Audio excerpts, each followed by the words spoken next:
La parole est à Éric Lejoindre.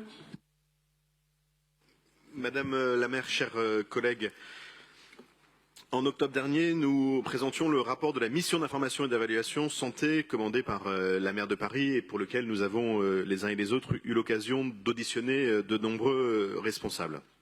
Et nous le constations, les médecins ont des difficultés à s'installer à Paris, notamment en raison du prix de l'immobilier. Paris a perdu près de 20% en 20 ans de ses omnipraticiens. Et c'est aussi le cas dans le 18e.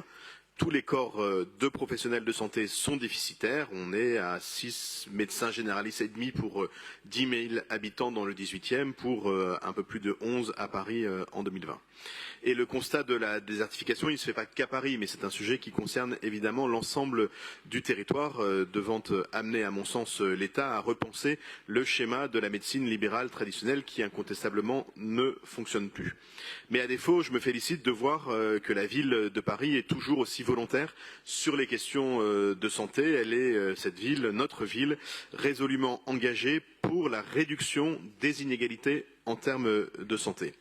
Voilà pourquoi, dans un quartier comme Charles-Hermite, où il n'y a plus de praticiens de santé ou presque, il était essentiel de pouvoir implanter un centre de santé municipal. Les 3000 habitants de ce quartier en transformation étaient dépourvus d'offres et nous le ferons grâce à ce beau projet d'aménagement urbain dit de la gare des Mines. Mais cela ne suffit pas et doit se compléter d'actions d'aller vers.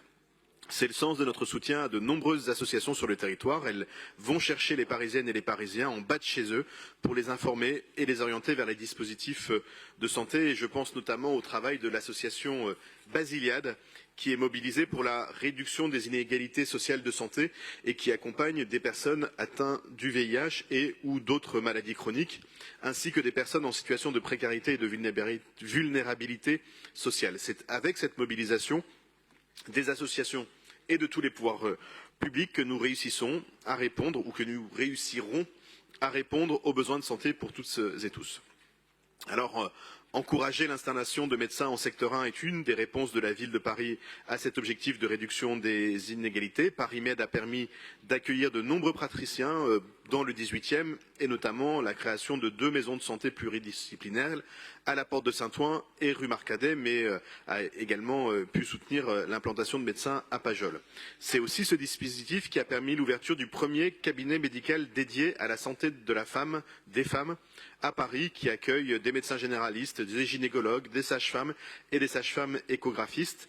La santé des femmes est un enjeu important. Et notre mobilisation en ce sens est indispensable. Leur consacrer des lieux dédiés permet par ailleurs de retrouver des professionnels de santé avertis. Et c'est le sens de l'installation de l'association Amazon qui vient nous rejoindre avenue de la Porte de Saint-Ouen et vise à informer, accompagner et améliorer les conditions de vie des femmes atteintes du cancer.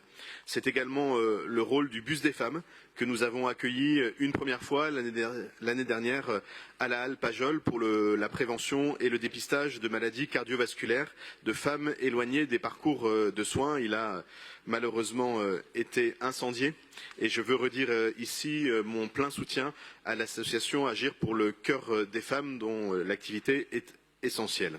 Ainsi, nous poursuivons notre engagement pour la santé de proximité avec le PLU bioclimatique. Ce sont 80 nouveaux lieux réservés à l'implantation d'équipements de santé qui ont été fléchés.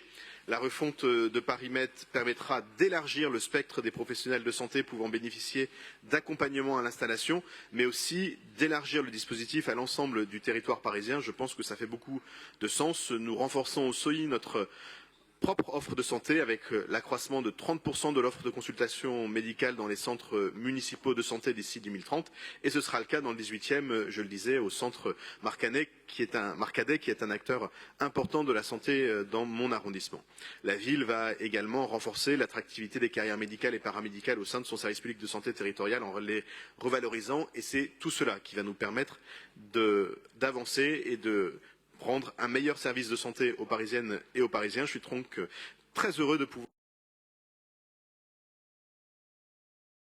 pouvoir voter les délibérations qui sont rattachées à cette communication pour concrétiser l'action volontariste de la ville et permettre aux habitantes et aux habitants de bénéficier d'une offre de santé renforcée.